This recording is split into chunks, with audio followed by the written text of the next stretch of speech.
जय श्री कृष्णा। अब सुनिए आज की महात्म्य कथा।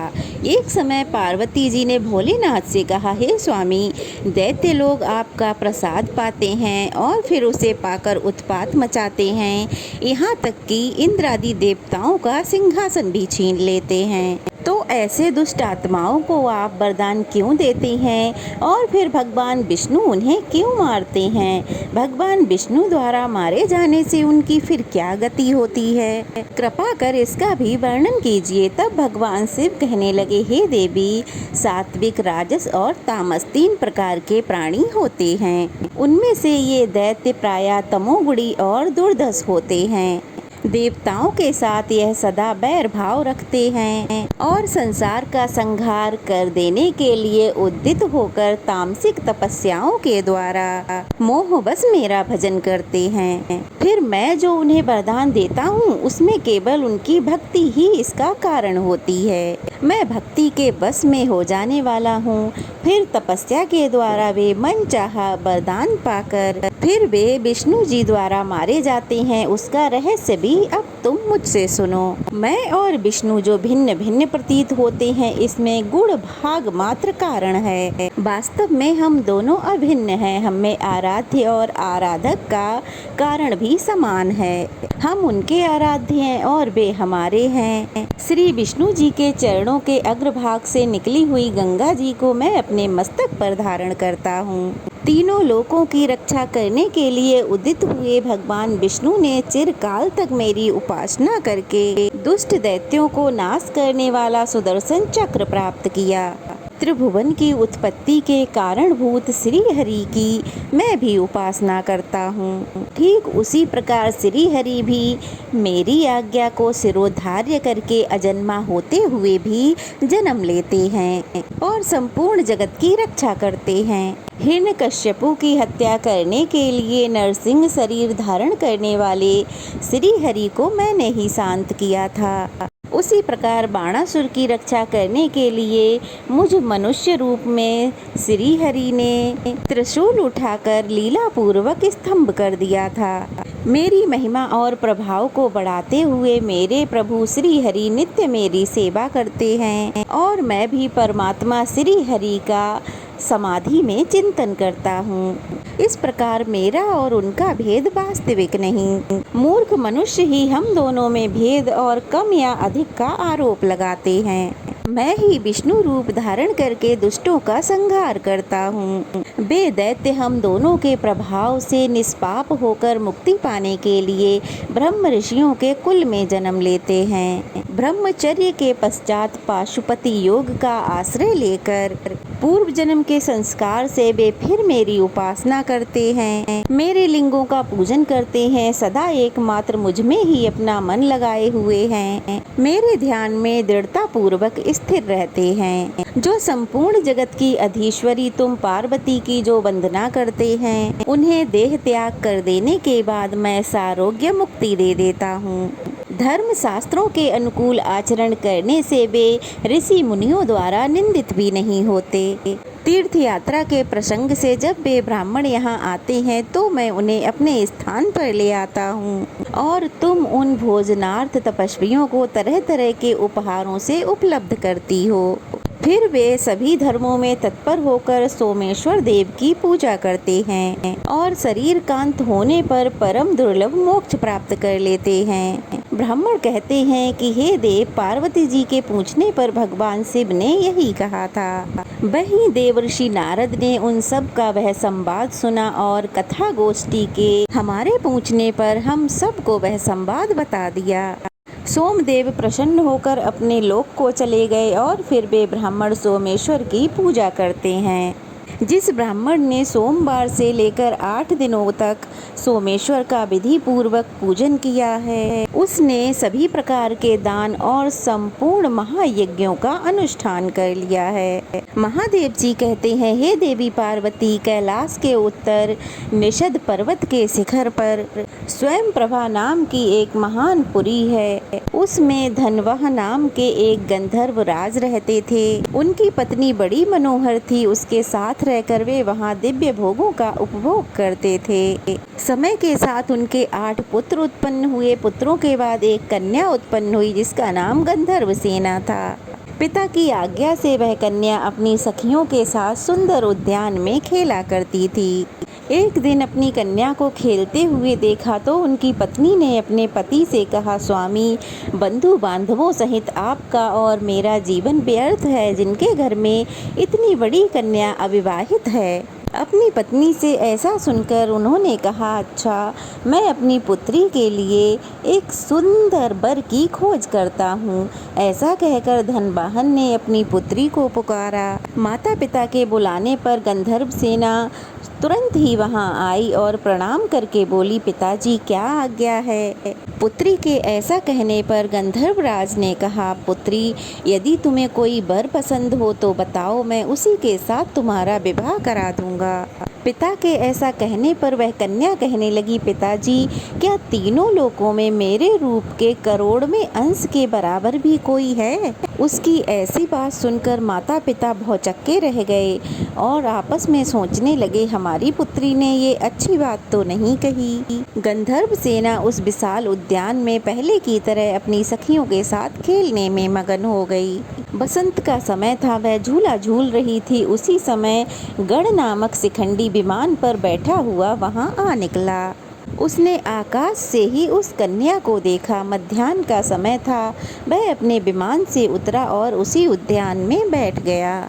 उसी समय उसने उस कन्या के मुंह से सुना, पूरे संसार में कोई भी दैत्य या दानव या देव मेरे रूप के करोड़ में अंश के बराबर भी नहीं है। तब गणनायक ने उस कन्या को शाप दे दिया कि तुम रूप के अहंकार में गंधर्वों और देवताओं का अपमान कर रही हो। जाओ, तुम्हारे शरीर में कोढ़ हो जाए। यह श्राप सुन के वह कन्या भयभीत हो गई और साष्टांग गिरकर दया की भीख मांगने लगी। उसकी करुण विनय से गणनायक को दया आ गई और उसने कहा, यह तुम्हारा गर्व का फल है।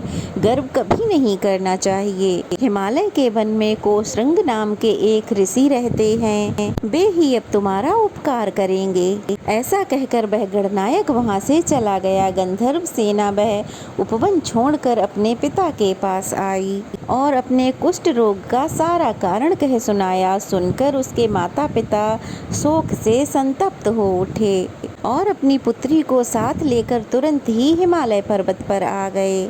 वहां उन्होंने गोशरंग ऋषि के आश्रम को देखा। मुनिवर आश्रम के भीतर बैठे हुए थे। उनको प्रणाम करके वे दोनों दंपत्ति उनके आगे भूमि पर बैठ गए।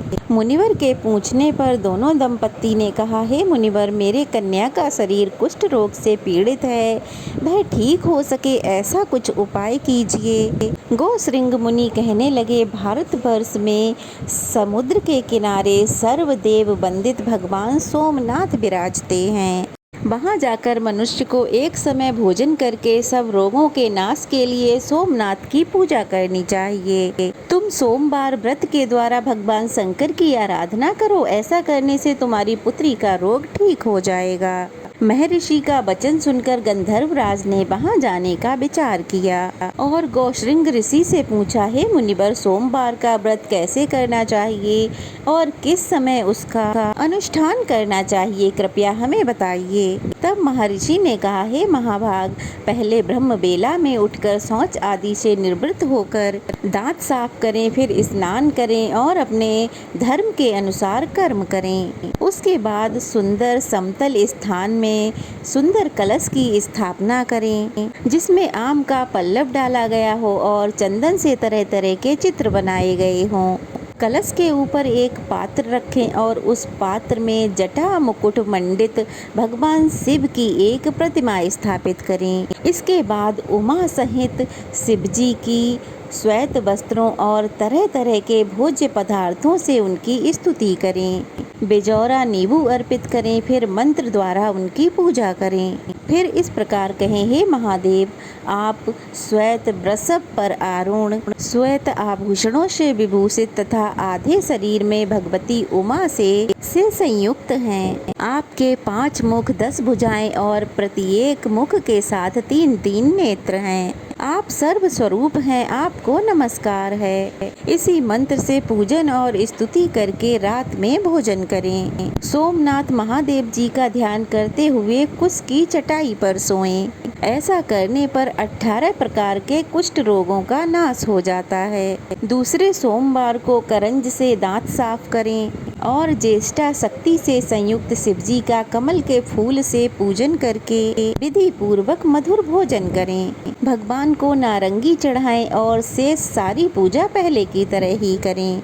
दूसरे सोमवार को ऐसा करने से लाख गोदान का फल मिलता है। तीसरे सोमवार को अपामार्ग की दातून करके शिवजी का पूजन करें। अनार के फल का भोग लगाएं, चमेली के फूलों से पूजा करें। रात में अगरू भोजन करें। उस दिन सिद्धि के साथ शिवजी की पूजा करनी चाहिए। चौथे सोमवार को गूलर की दातून करने का विधान है। उस दिन सोमा सहित गौरीपति की पूजा करें। नारियल का फल चढ़ाएं और दबने के पत्ते से पूजा करें।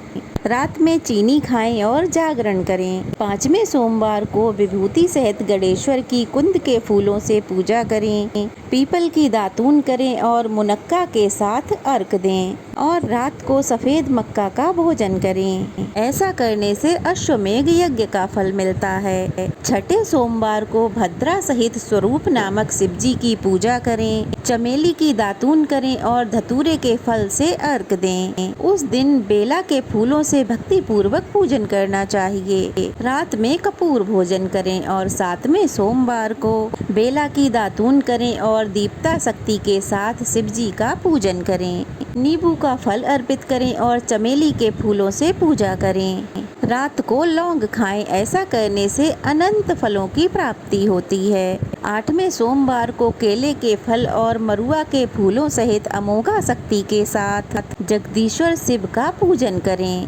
रात में दूध पिएं, इससे अग्नि इष्टोम यज्ञ का फल मिलता है। करोड़ों बार गंगा स्नान करने और सूर्य ग्रहण के समय कुरुक्षेत्र में वेद वेदता ब्राह्मणों को 10,000 स्वर्ण मुद्रा दान करने से जिस फल की प्राप्ति होती है, वही सोमवार व्रत करने से कोटि गुना होकर मिल जाता है।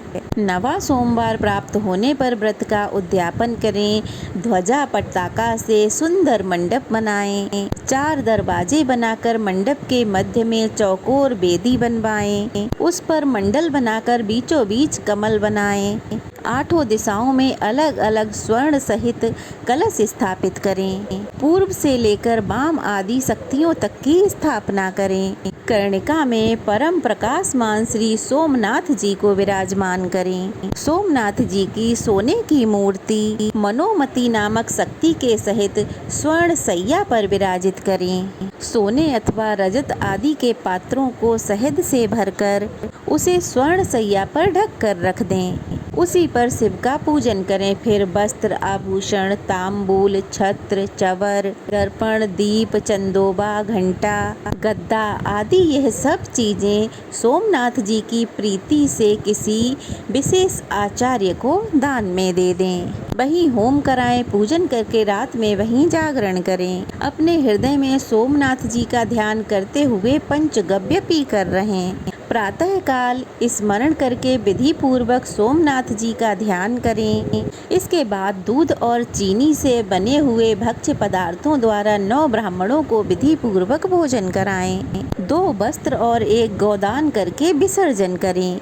इस प्रकार सोमवार व्रत का पालन करने वाला पुरुष अक्षय पुण्य का भागी होता है। धन धान्य से संपन्न स्त्री पुरुष आदि से सुशोभित होता है। उसके परिवार में कोई भी दरिद्र नहीं होता। इस प्रकार शिव का पूजन करने से मनुष्य देह त्याग करने के बाद शिवलोक को जाता है। ऋषि ने कहा, तुम शीघ्र ही वहां जाओ। महादेव जी कहते हैं, ऋषि की आज्ञा पाकर वह गंधर्व अपनी पुत्री को साथ लेकर और सब पूजन सामग्री साथ लेकर प्रभास क्षेत्र में जा पहुँचे। वे सोमनाथ जी का दर्शन पाकर आनंद मगन हो गए। फिर उन्होंने अपनी कन्या सहित सोमनाथ जी की पूजा की और सोमवार का व्रत किया। इससे सोमनाथ जी प्रसन्न हो गए और प्रसन्न होकर सोमनाथ जी ने और उन्होंने उनकी कन्या के रोगों का नाश करके समस्त कामनाओं की सिद्धि देने वाला गंधर्व देश का राज्य और अपनी भक्ति प्रदान कर दी।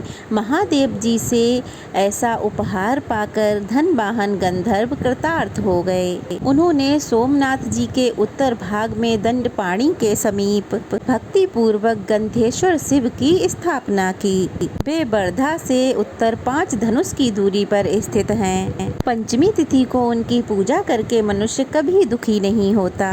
धनवान की पुत्री ने भी वहीं गौरी जी के समीप 3 धनुष की दूरी पर बिमलेश्वर नामक शिवलिंग की प्रतिष्ठा की, जो सब रोगों का नाश करने वाला है। तृतीया को बिमलेश्वर की पूजा करके प्रत्येक स्त्री दुर्भाग्य दोष से दूर हो जाती है, वह पुत्र से सम्मानित होती है और संपूर्ण मनोरथों को प्राप्त कर लेती है। जय भोलेनाथ। आज का अध्याय समाप्त हुआ। आज की कथा कैसी लगी कमेंट बॉक्स में जरूर बताइए। अच्छी लगी हो तो वीडियो को लाइक करके शेयर करें और नए हैं तो प्लीज चैनल को सब्सक्राइब करें। जय शिव शंभू।